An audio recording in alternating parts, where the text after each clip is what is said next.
Welcome to another episode of the Midweek Conversation with First Baptist Sweetwater, where we strive to be the first responders of God's love. My name is Jerry Hendricks. I'm here with my co-host, T. Hamilton, and we're in Studio A. Good to see you, T. Good to see you too, Jerry. Man, it has been a fun day so far.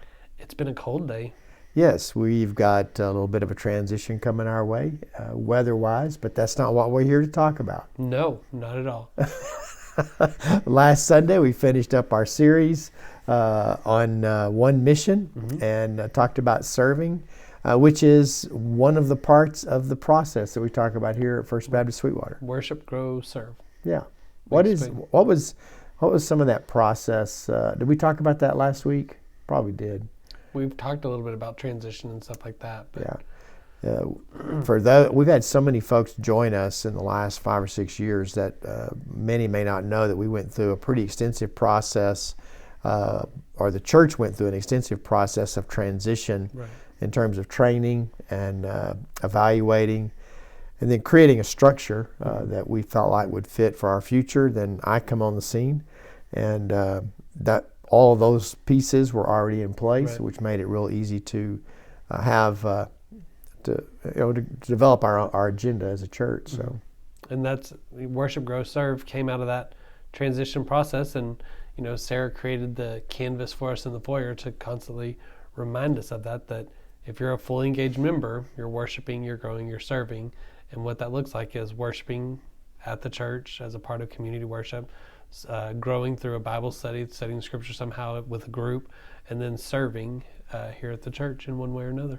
So one of the things I was talking about Sunday is how if you look at that, and it really represents a wholeness to an approach and to a person's spiritual formation.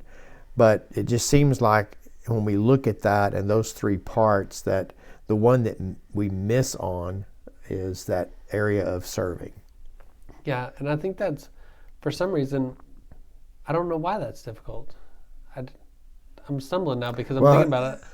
Most people like to learn, so they like the idea of you come to worship, you get to sing. Right. You go to a Bible study, you get to learn and talk. Serve seems to be that easy next step, but sometimes it's difficult to make that transition. I think in the most recent culture in church, we've talked more in terms of the giftedness in the areas of serving. Right. And obviously there's some areas that we can serve where we don't really have to have a gift of service. It's just something that we could do to help be a part of a body of believers. But then ultimately I think the idea for us learning to serve is to really kind of get in touch with the things that we're most passionate about, and then find ways that God can use us in those ways in the life of the church. Well, I like the illustration you used. It was either last night or this morning's staff meeting one, where you talked about how I think it was a CEO, whenever he would go visit his company or his local places, he'd walk in, he wouldn't pass up a piece of trash on the ground. Yeah. That ownership, but that's part of service is, if you see something that needs to be fixed, fix it. Right, and I think that's ultimately what we've been talking about in our church for a few weeks now, as we kind of move into this area of serving and volunteering and being a part of the community here, in ways of doing, rather than just ways of learning or enjoying the community and worship. It's a part of being, feeling ownership, being a part of something that's bigger than yourself, knowing that you play a vital role in what we do to make up church. And, Wes Henson, one of our friends, he talks about that form of leadership of if you see something that's wrong, figure out what you can do to fix it, and then take somebody with you and be mentoring them to serve. Right. And so it's a process of discipling and being a disciple, and something that we take seriously and have had seen, and it's fun, I think, when you start to see people grasp that and find those places of service where they're really kind of really in touch with that call that God's put on their life. I think that it makes it, when you view it as a calling, and you understand who you're doing it for and why you're doing it, it makes it a totally different experience. Because most people would say, well, why do you want to go up and clean at the church? Well, once you view it through the eyes of I'm doing this not for myself or for others, but I'm doing it for God, then it totally changes your outlook on what cleaning is. Right. Oh, yeah, exactly. And I think it helps you to view, even from the facility, that perspective of what you belong to. I think it just creates a whole different mindset in the way that you view it. And I think there's something about that feels good in us, the way that people are wired, to know that they're making a contribution. And you look at it also, when you're doing that, you're making it more likely that somebody will come and experience God in a new way and stay. So like when Right. you're doing things like that, whatever it looks like, we talked about last week about Doris going in and sharpening pencils in the pews, things like that, something so little. It's frustrating when you pull a pencil out and it doesn't have lead in it. Right. And so those give your first time guests a good experience, an experience they want to be a part of. Well, one of the ways that I look, there's a lot of ways of looking at the experience we have on Sunday, but one of the things that is top of mind for me always is that you want to eliminate distractions. Right. And we talk about that. That's the reason we program and schedule things out and follow a script, so to speak, in terms of moving from one segment of our worship time to another. But other distractions are things that are just not right. If, like you said, if you go to reach for a pencil to fill something out and that's not working, then that becomes a distraction to that experience. And so it involves just so many areas, but it's always fun to see that light bulb go on. And just this week, or I guess Monday, had someone else come by my office and talk about there's going to be a gap in their schedule here in the near future when they look forward to being able to plug in and do some things here. Good. So it's a good part of our conversation, and it's not it's not something we move on from, right? But because it is a part of our process, but definitely when we cover those areas and we do that pretty regularly here, it's nice to see people start to get it. Oh yeah, most definitely. And people get excited about it, and then you find out what they're good at also. You've talked about that. So like something you wouldn't expect someone to know how to do, all of a sudden they tell you, oh yeah, I do electricity stuff. You're like, oh really? Oh yeah, but like I have the proper tools and lights and all that kind of stuff. You're like, oh, never knew that about you. Well, and one of the things that we haven't said on air is that you and I are learning also as we talk, not just talk about finding, or we talk about finding ways for people to volunteer, so that we're actually looking for those things ourselves, right, to help people to plug into those places as we walk the building and things like that, because be a part of it. There's a lot of building to walk. Yes, there is. There sure is, and some neat things happening there. After this week was meeting week. That's our meeting week is what I call it. Yep. Where we have our leadership meetings on Monday night, and so some good reports there as far as progress that we're making on the third floor in the children's area. Yep. Really in terms of fixing some things up there that have become problematic due to some moisture and all, but then also getting some air conditioning where we have a better airflow up there. Yes, that'll be a great thing. We had cool air, but it just wasn't flowing. Yeah, it would That's go the problem. right around you could huddle around the fan coil and you're good, but you can cover that whole room, because that's a big area to heat and cool. Right. And if you don't have anything pushing air, you're in trouble. That is true. Well, I like to talk about transitions. There's always something I think that is exciting about moving into whatever is next and whatever is ahead of us. And so those are always, for me, a re-energizing time in terms of a calendar year, but also, I guess, from series to series. But none probably as significant as the season that we're about to move into, right. The Lenten season. And I know that you've spent hours, days, a lot of hours, and a lot of coffee consumption. Yeah, well, that's regardless of the time spent. But yeah, there was a lot of coffee. A lot of time in front of a computer. What I'm talking about is Teak has written curriculum for the students in our church, and it's 13 lessons. Is that right? 13 lessons, and includes family devotionals and Sunday morning and Wednesday night. It's all tied together.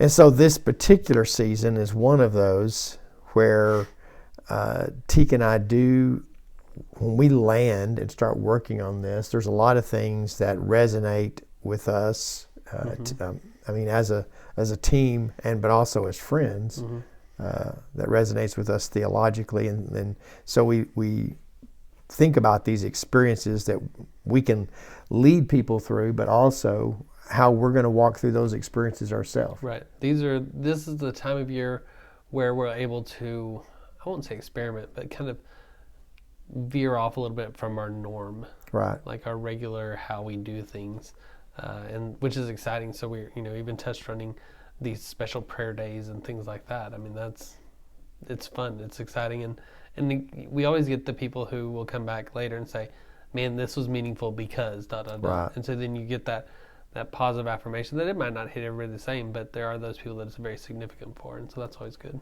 Well, and I think one for me, the way I'm wired, I tend to be more emotional through reflection than expression, really. Right. And so this season is really, it kind of walks more along that path of reflection. And so we've added a couple things this year that we hope will be an important part of folks' faith life as they experience this season. And one of the things that I've shared, and shared again, I guess, last night in our meetings was, Ash Wednesday is one of those days where a lot of time, if you're not always doing the same thing as far as your commitments for Ash Wednesday and Lent, if you're not always doing the same thing, sometimes it kind of catches you by surprise.